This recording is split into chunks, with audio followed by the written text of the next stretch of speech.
안녕하세요. 저는 올해 29살 신선이라고 합니다. 제 어린 시절은 남들과 조금 달랐습니다. 초등학교 2학년 때 같은 반 친구가 돈을 잃어버린 일이 있었어요. 그때 선생님은 저를 조용히 불러서 네가 훔친 거 아니니? 라고 물으셨죠. 초등학교 4학년 때는 반장이 되고 싶었지만 포기해야 했습니다. 반장이 되면 부모님이 반 친구들에게 간식을 보내야 했거든요.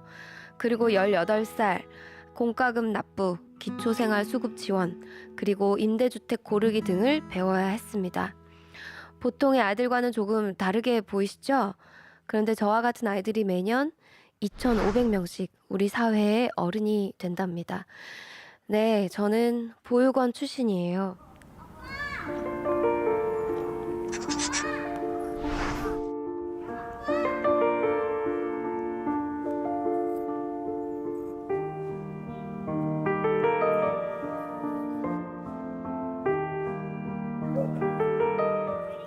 제가 9살 때 보육원에 처음 들어갔어요. 그리고 아버지가 여기에서 일주일만 있으면 아버지가 데리러 올 테니까 조금만 기다려달라고 하시고, 그게 일주일이 지나도 오시지는 않았고, 뭐 한 달, 6개월, 1년 이렇게 지나다가 제가 한 15년 동안 보육원에서 살게 됐던 것 같아요.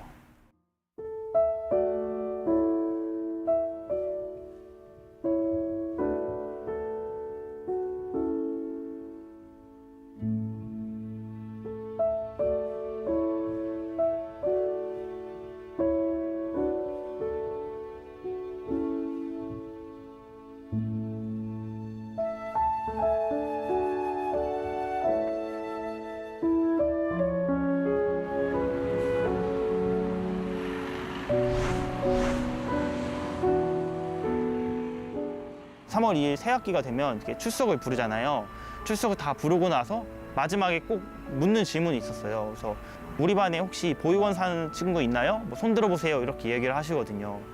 뭔가 저는 가난하고 보육원에 산다는 게 되게 낙인 찍히는 것 같아서 쉽지는 않은 상황이었어요. 그런 이야기를 들으면 전 너무 창피한 거예요. 사실 우리들이 보육원에 살았다는 게 잘못도 아니고 큰 흠집도 아닌데 사람들이 그렇게 생각하고 있다라는 거잖아요.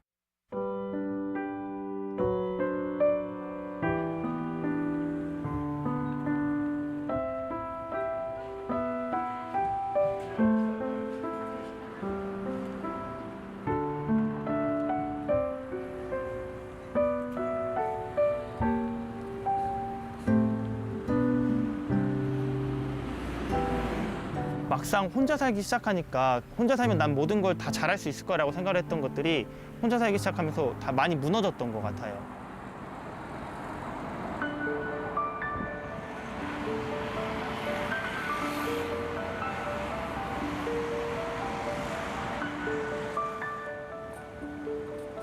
그냥 순간순간에, 모든 순간에 뭐 음식은 어떻게 해요? 뭐 재활용은 어떻게 해요? 이런 모든 것들이 그냥 주변에 누가 물어볼 어른이라도 있으면은 쉽게 물어보고 해답을 구할 텐데, 그런 것들이 혼자 하다 보니까 다 어려웠던 것 같아요.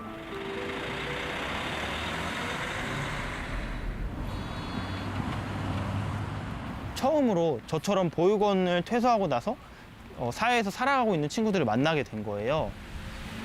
제가 혼자 집을 구할 때의 어려움이라거나 뭐 고지서 관리하는 방법, 그리고 뭐 기초생활수급 지원 제도를 이용하는 방법, 이런 것들을 제가 후배 친구들한테 알려줬거든요. 근데 전 작은 도움을 줬을 뿐인데 그 친구들한테 삶이 되게 크게 변하더라고요. 그걸 보면서 내가 이 친구들을 좀 더 돕는 역할을 해줘야겠다.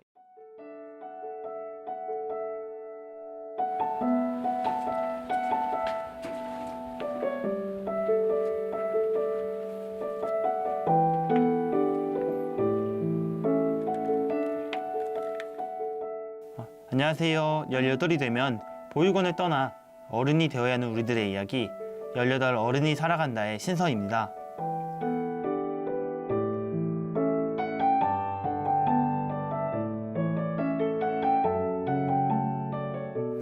그래도 누군가 한 명쯤은 보육원에 살았다고 좀 당당하게 이야기하는 모습을 보여준다고 하면 후배들도 그 모습을 보면서 아, 이게 창피한 게 아니구나, 좀 당당하게 이야기해도 되는 거구나 라고 느낄 것 같아서 좀 용기 내서 저도 꺼내게 된 것 같아요.